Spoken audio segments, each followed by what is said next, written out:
specific topic on which Dr. Saab is going to speak.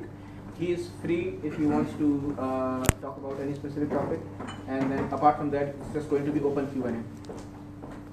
The only thing I will request that it's a question answer session in which you can ask question Dr. Zaheer, and he will answer your question. If you think differently what he's saying, obviously it's his view on the religion, and we can debate about it, but I will just request that it will be a question answer session and everybody have a chance to ask the questions.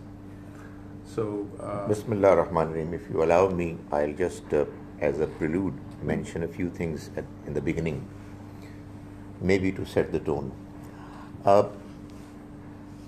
One thing that I would want to mention is an understanding and a clarification which every Muslim ought to know. And that is, no matter what you do in religion, what you understand in religion, the beliefs that we have, the practices that we have been asked to follow, ibadat and all rituals, they all have one target, which is tazkiyah, purification. Purification, tazkiyah primarily is comprised of two components. One is purification, and the other is progress, development. These are two interrelated, call them phenomena.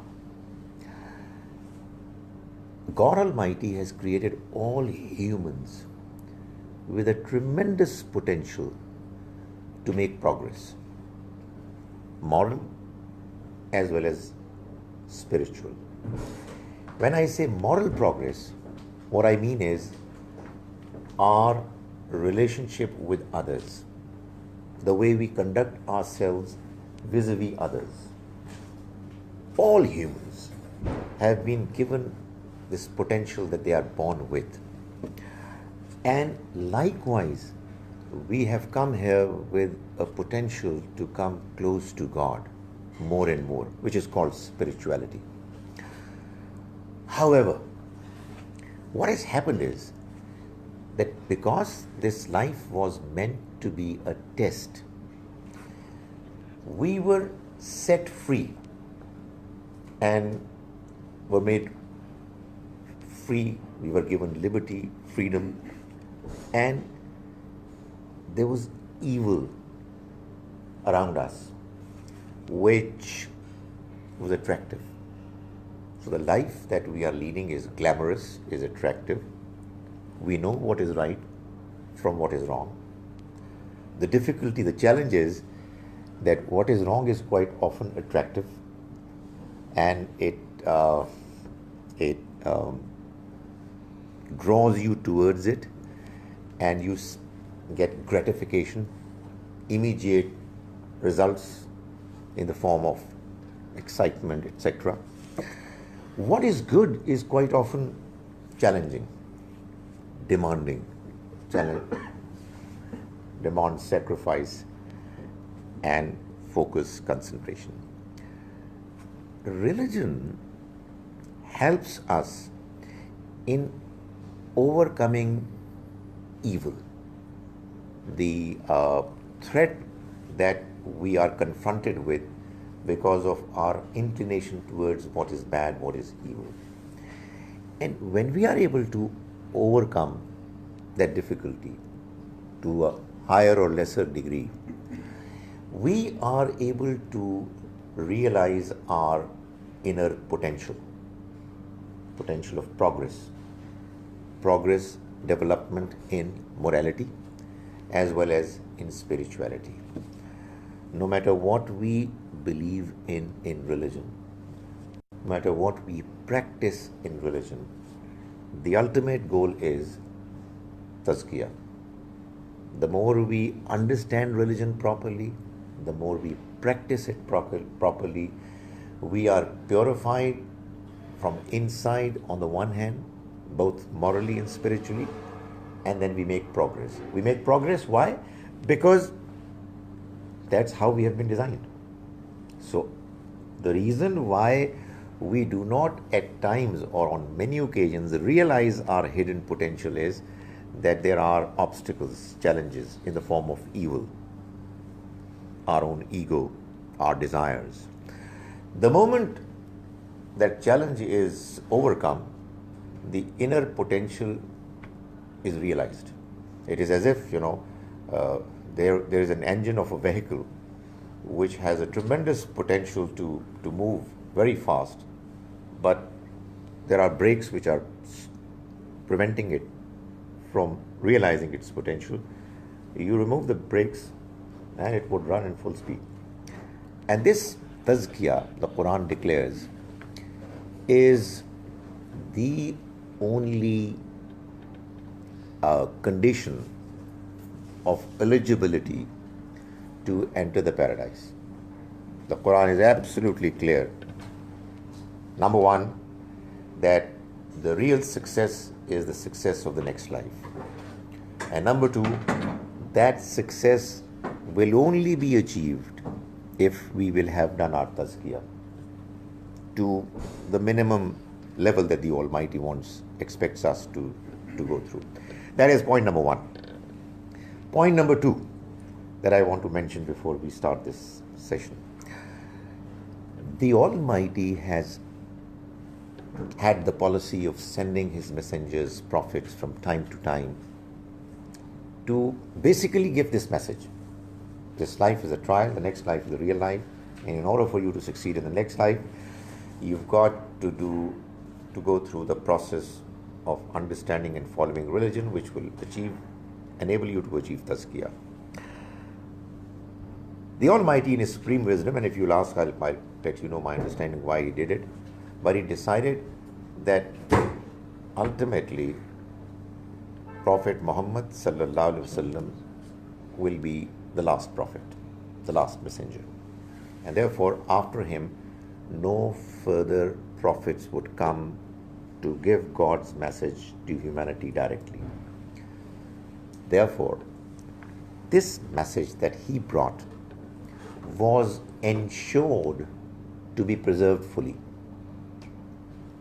This decision was not taken regarding the earlier messages because there were prophets coming and the process never stopped. However, when a decision was taken that there are not going to be any prophets coming anymore, it had to be decided that the message the last messenger brought is to be fully preserved. This decision of preserving God's message was done in a way that the message was ensured to be unanimously agreed upon by the entire first generation of Muslims, the companions of the Prophet, may God's mercy be on him. They all agreed. There was unanimity. And that unanimity about the message was then transmitted in a manner that there was no interruption, uninterrupted continuity, ijma and tawatur. So, there is something that doesn't need to be explained in elaborate lectures. It was made very simple, clear, and understandable. And this preservation of the message in its pristine form has been done in the two sources of Islam, the Quran and the Sunnah. The Quran is a text which was preserved verbally by it being memorized and read in prayers. Every Muslim we know has to memorize some part of the Quran, and there are some gifted Muslims who memorize the entire Quran. This process has ensured that the book gets preserved. Likewise was done in the case of Sunnah. The Prophet ﷺ, he prayed Salat 5 times a day, and he was followed by, emulated by all Muslims, When he left this world, prayer and many other such practices continued uninterrupted, without any gaps, by all Muslims. And that Sunnah practices, which are quite apart from the Quran does refer to them, but they are independent of the Quran. They are also what we have gotten as an ummah in their pristine form. Why are there differences? Again, it's a matter you can discuss. There is a third source, which is a very natural source, which is the record of the Prophet, may God's mercy be on him, which was transmitted to the later generations by the people who observed the Prophet. He practiced religion. He was the model, example of the best practices of religion. He explained religion. He answered the questions of people. And there were many events that took place during the lifetime of the Prophet, which is our glorious history. The best part of our history is what happened during his lifetime. It is not surprising that some Muslims, many, but not all, observed some part of what he did and said, retained it, and transmitted to some people in the next generation. Quite understandable. I mean, it couldn't have been otherwise. However, unlike in the case of the Quran and Sunnah, which were arranged to be fully preserved, this information or reservoir of knowledge, it got transmitted naturally from individuals to individuals until such time that in the beginning of the 3rd century Hijrah, there were some outstanding scholars, researchers who spent their lifetime to investigate and find out as to whether this information is reliable or not, and they came up with respective collection of books of hadith, and we have now a third source as well, which is in the form of hadith. This information is also a part of deen, but it's an explanation, it's clarification. The original core religion is fully preserved, and we have, call it a footnote of it, in the form of hadith as well. Because humans were involved in this process, there are differences, not just in understanding whether a certain narrative is reliable or not, but also in its understanding as to which part of the Quran and Sunnah is this particular narrative referring to. So, the purpose of religion is tazkiyah. The message of religion is Quran, Sunnah, and Hadith.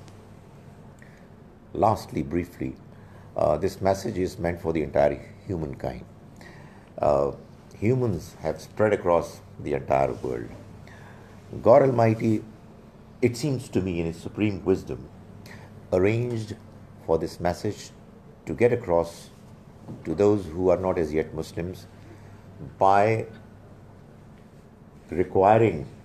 inclining Muslims to migrate to societies, lands where there are non-Muslims living in majority, so that these Muslims should become their neighbors, their business partners, their teachers, their students, their patients, their doctors, etc. And by the conduct, by the behavior of Muslims, the non-Muslims also come to learn about Islam. Therefore, dear brothers, you accept it or not, you are the representatives of this message, and it is through you that others would come to learn about it. I'll go back to Pakistan, but you have very heavy responsibility on your shoulders. That's the last statement I want to make, and now I am available for your questions.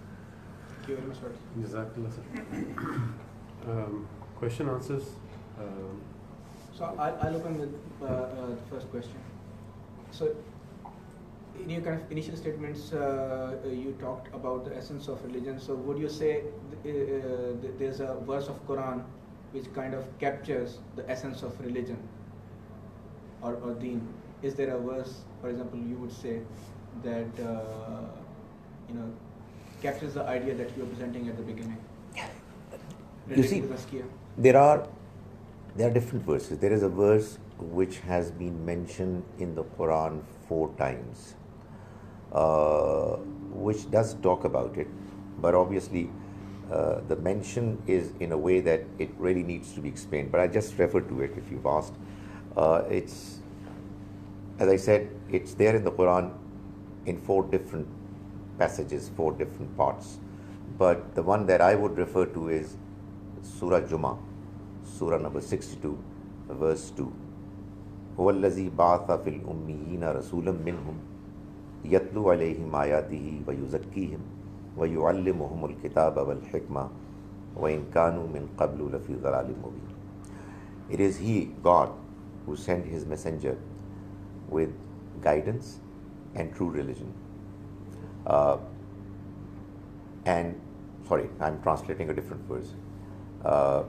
بعث في الأميين رسولا منهم. He sent amongst the unlettered Ummi, the children of Ismail, a messenger from within them. What does he do? Yatlu alayhim ayati. He recites before them his verses. Wa yuzakkihim. And what happens? It causes them to be purified. Because tazkiyah is a much broader expression. Let me say it causes them to be tazkiyafied. وَيُعَلِّمُهُمُ الْكِتَابَ وَالْحِكْمَةَ. And how does it happen? Well, he teaches them the law, Sharia, al-Kitab, wal-Hikmah, as well as morals and beliefs. So this is one. But the Quran mentions over and over again, قَدْ أَفْلَحَ مَنْ تَزَكَّى. The one who has done his tazkiyah has succeeded. قَدْ أَفْلَحَ مَنْ زَكَّاهَا وَقَدْ خَابَ مَنْ دَسَّاهَا. The one who has done its tazkiyah, has purified it, has succeeded. And the one who has defiled it is doomed. So the Quran is absolutely clear about it, that when you are going through the process of understanding and following religion, the ultimate target and goal that you need to achieve is your tazkiyah. And it's really very important to understand and retain this point, this ultimate objective, because quite often it so happens that I am misunderstanding that I am following religion. I'm talking about it. I'm practicing it. But the one thing that I'm not achieving is tazkiyah. I'm causing harm to others. I have wrong, bad thoughts, and so on. So, my prayers, my fasting, my zakat is not helping me in achieving what was the ultimate objective. So, that objective is extremely important to be right there before us, no matter whatever we do in the domain of religion. So, my question in regards to what you were referring to, Quran को compile करके complete करने के reference से, after his demise, के बाद ये पूरा process start हुआ, और उनकी from what I recall is that Usman ने एक पूरा process start करवाया जिसके साथ आप लोगों ने कुरान को हम लोगों ने compile किया.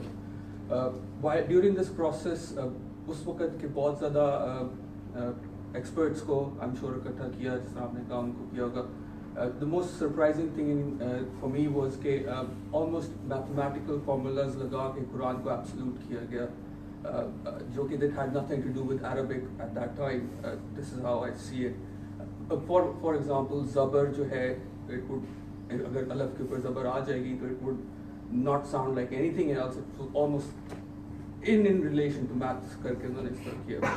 The need, I can understand pronunciation was important, talaffuz was important, a lot of things were there, इसलिए उसको compile कर रहे थे. Now this was then.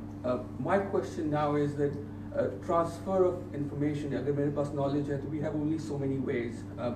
हम लिख देते हैं किताब, हम बोल के समझा देते हैं. These were the two main ways that we had for a very long time.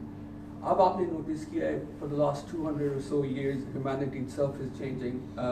There's a lot more advancements coming into the whole human race, and we have actually done a lot better because of these advancements. The average lifestyle of a simple person is more knowledgeable than the kings of old times, if it's right. So we're carrying our it's a part of our extension. It's giving us knowledge and stuff. How do you personally see that Islam? How can we use this? I mean, of course, we can open pages of Quran and keep reading it, or like we do now, कि हम translations सुन लेते हैं, lectures सुन लेते हैं. It's correct. But the real technology, how can we use it to further? क्योंकि हमने इतना, sorry, I'm rambling now, हमने इतना लंबा कर दिया है एक मुकम्मल मैसेज को इतना expand कर दिया, so many brains have given their own opinions on it. How can we use technology in these days to kind of make it simplified, and not in a going away from the reality of it, but you can use a lot of things. How do you see that? Again, you started off by mentioning something that was referring to the history of the manner the Quran was compiled. I would encourage you, and if we have copies of the book, which is based on the outstanding research done by one of our friends at Al Morid, Dr. Shahzad Salim, I think I would encourage you to go through it. The brief version of it probably should be the first thing that they should go through. आपके पास है sir उनकी वो ये किताब? Right. So, in fact, it's a question that I raised. Right. And it's relating to something because you know the seventh qiraat of the Quran. Right. And right. theses have been written to prove it and to disprove it. Right. So it is confusing. It is indeed. Or can be confusing. Right. But what I'm saying is that let's read about it more, and you know it's a very important area of investigation. Coming to your question, honestly, I think that there should be no one rigid way of learning that should be imposed and suggested to people. This tremendous progress that technology has enabled us to have at our disposal should be utilized to our advantage, to the advantage of this message as best as we can. Right now, when I'm talking to you, I have this gadget before me, which is enabling me, my presentation, to be heard by many other people in different parts of the world, which is brilliant. And I think, again, my understanding, like you people are here, in God's scheme, to enable His message to get across to others, these new inventions are also helping in a big way. You know better than me that in the modern world, people are busy. They are doing different things because they need to earn. And the type of jobs people are doing require them, different people, to be able to learn for their betterment, worldly, secular knowledge as well as religious knowledge in different ways. The technology should be used effectively to our advantage. How should it be done? Well, leave it to the individual. Different people have different tastes. Some people would find it convenient and more effective for them to use smartphones, laptops. Others, I mean, I have seen during my lifetime the tremendous impact that, for instance, television has had, and this was probably 2 or 3 decades. Now I think it has been overtaken by the internet facilities, and you don't even know that a small talk that you made delivered in a small room was spread far and wide. We have now many scholars in Pakistan who really live in their own area, in their own small town, and delivering their lectures, but they are well known, renowned, highly respected, and followed all over the globe. So I think we should celebrate this potential that we have now at our disposal. But the only thing that I would emphasize is, which unfortunately where we are going wrong, is that information, knowledge demands openness. I was just making a presentation this morning wherein we discussed two verses, both requiring believers to be fair and just. And I said that this justice and fair play is not just demanded from judges and from qadis. It is demanded from everyone. Every day, I and you, we go through different challenges wherein we have to take a decision, and we know that certain decisions are unfair and there are others which are fair. And this decision making also includes opinion formation. You know, your opinion that you form has to be fair. It can be unfair, it can be wrong if it's biased, if you are being unnecessarily judgmental, emotional. So what I'm saying is that use whatever form of technology or way of learning suits you, appeals to you. Let your children use whatever they think they feel comfortable with. But let everybody know that God expects from all of us, all humans, that they are honest in their learning. They are fair. And God doesn't expect from us anything impossible. What is the right opinion on a certain matter? Well, that is only God who knows it. My job is to do as best as I can, given my limitations, to know the truth.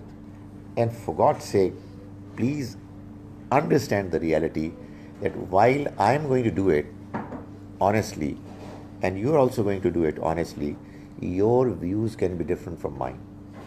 I mean, views, even on religion, will not be identical.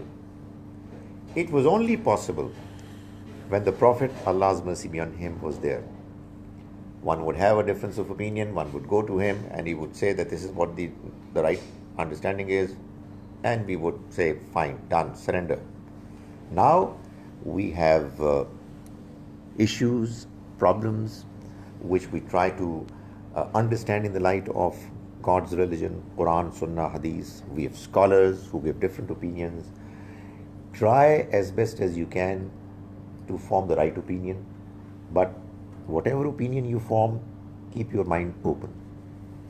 Allow yourself the facility, the luxury to revisit and change your view as and when you find that a new point of view is making more sense. There is no other way out. You know, it's scary that you come to learn about the fact that there are many Muslims who have formed an opinion about what religion is when they were 15, 16